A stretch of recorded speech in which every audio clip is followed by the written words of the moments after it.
Okay, I'm not sure how this is going to work out, but we're going to try to do the video this way with me taping the PowerPoint, and I'll walk up there at certain points and point stuff out to you guys. I'm not going to move super slow. I'm going to probably try and move along at a good clip. If you guys can't catch the notes, remember both the PowerPoint and also the video will be posted to the Moodle website as well as YouTube for the video. So if you miss anything, you can always just watch it again or look at the PowerPoint. So I'm going to try to keep things moving along though. So first, to recap where we've already been. Since third hour, we got about halfway through this lecture on Friday after the last quiz. There were three factors that create monopolistic competition, which is much more common than both perfect competition and also more common than monopoly. First of all, we have a large number of sellers. That is similar to perfect competition. We also have differentiated products, which is similar to some monopolies. And then, like perfect competition, we also have easy exit and entry. We went through the first two on Friday. In particular, we focused on differentiated differentiated products, talked about the different ways that products could be differentiated. If you don't recall what those were, again, the PowerPoint is up on Moodle. Today we're going to start with the easy entry and exit. For easy entry and exit, again, this is similar to perfect competition. What we have is we have small independent firms, and that means that we have fewer barriers to entry. We don't have to have huge economies of scale like a monopoly does. We don't have to put out as much capital in the beginning to get our firm started up. We're not dealing with licenses. We're not dealing with legal barriers or patents. It's something that most people, if they wanted to start one of these types of firms, it's a lot more accessible than starting a monopoly, all right? However, there are some financial barriers, in particular advertising, branding. We talked about how monopolistic competition firms tend to have a differentiated product, which means they have to get the word out about their product. That takes advertising, that takes commercials, that takes newspaper, that takes online presence. All of those things are costs that are a little bit higher than just your cucumber farm would incur. You don't see too many cucumber farms advertising their business on television. You're not watching a football game on Sunday afternoon and Joe's Cucumbers comes on or Archdeep's Apples comes on. All right, it just doesn't happen. However, you will see a commercial for Papa John's or Jets or Hungry Howie's. Because those firms operate in the space of monopolistically competitive firms. Also, because there are so many firms and because there are easy entry and easy exit, there are fewer barriers. We see what we saw with with perfectly competitive firms. Perfectly competitive firms, if there was a profit, other firms would enter the industry. If there were losses, then firms would leave the industry. It plays out a little bit differently than it does with perfect competition, and we'll look at that in a few slides, but it's the same concept. Profits draw other people to your industry, and losses make people go away.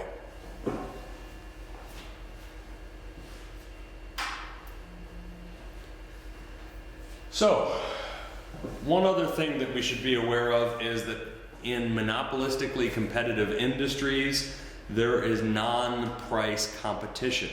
They aren't competing on price alone. They are competing on their differentiated product. All right, their goal is for someone to buy a product that nobody else produces. All right, or if they do, there's something different about yours and you want them to buy yours as opposed to the guy down the street. Again, the perfect example for this would be pizza. Little Caesars wants you to buy their pizza. Jets wants you to buy their pizza. Papa Romano's wants you to buy their pizza. Pizza Hut wants you to buy their pizza. Domino's wants you to buy their pizza. All of them are pizza. All of them have cheese. All of them have sauce. All of them have pepperoni or sausage or veggies or whatever you want to order on your pizza, but they want you to buy theirs. Theirs is something different about theirs that makes you perhaps want to buy it over the other choices that are out there. All right? For you to buy those pizzas, you have to know about the differences. What's a benefit of going to Little Caesars? Well, you can walk in the door and it's hot and now, or hot and ready, or whatever it's called. All right, you can walk in the door and walk right back out with a warm pizza. Jets has their deep dish pizza. And I'm trying to think, Hungry Howie's has its flavored crust. For a while, they were the only ones that offered that, although I think a lot of pizza places offer that now.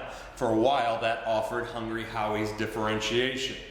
So you have to know about the differences to be willing to go out and purchase the product. And therefore, competition is not necessarily based on price. Now, you might not buy a pizza because it's more expensive, but for the most part, you're making your decisions based on why or how Pizza Hut is different from Little Caesars, is different from Hungry Howie's, is different from Jets.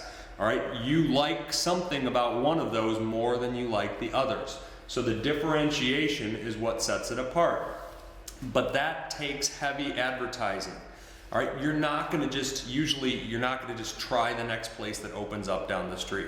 All right, you're going to hear about it. All right, you're going to see the advertisement, and it's going to make you want to go and purchase something. Right now, the one I probably see the most advertisements for would be Papa John's. It's on all the football games. I don't see as many advertisements for Pizza Hut and Little Caesars and Domino's as I used to, although there are definitely still some advertisements for those.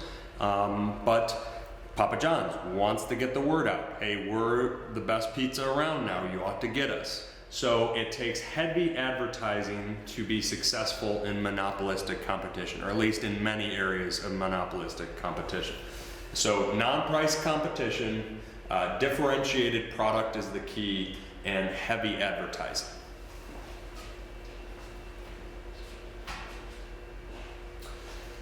So now we get to the discussion of short run versus long run. We didn't have short run versus long run with Monopoly because the Monopoly was the only firm, so they set the supply and demand of the industry, so to speak, and there was no in between. They were the one firm. It was always the long run. There was no difference.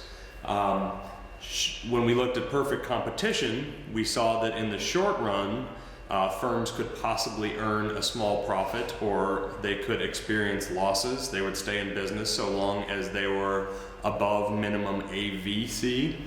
But then monopolistically competitive firms are kind of in between. They look similar to a monopoly in terms of the graph, but they also act a lot more like perfectly competitive firms. So in the short run, the demand curve is similar to pure competition in that it is fairly elastic. All right, it's not perfectly horizontal like a perfectly competitive firm, but it is a lot more horizontal than a monopoly. All right, but since it is downsloping, all right, then MR is again a separate line from demand, just like it is in monopoly. All right, if it's not perfectly horizontal, you have to have the two lines. It's just that they're more horizontal this time.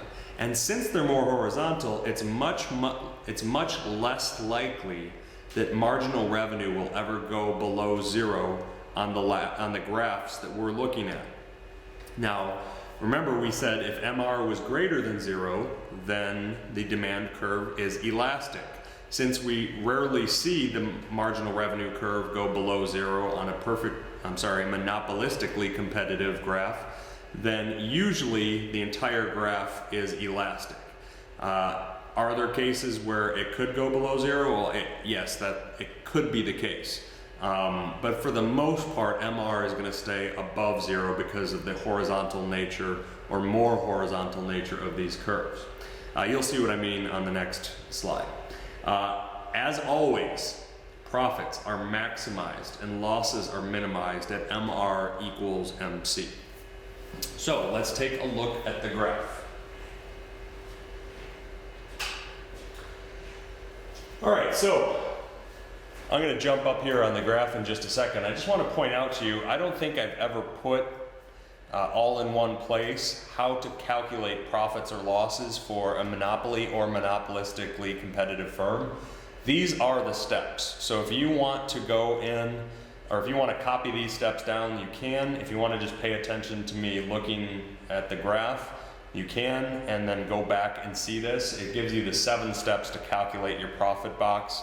The next slide shows you how to calculate loss. It's the same every single time, whether it be a perfectly competitive firm or a monopoly or a monopolistically competitive firm. The only difference is perfectly competitive firm, you would have Mr. DARP, where marginal revenue curve is equal to demand, average revenue, and price.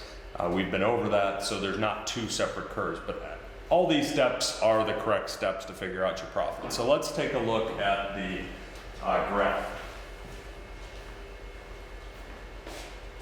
I don't know if you guys can see me, but step 1 is always find MR equals MC.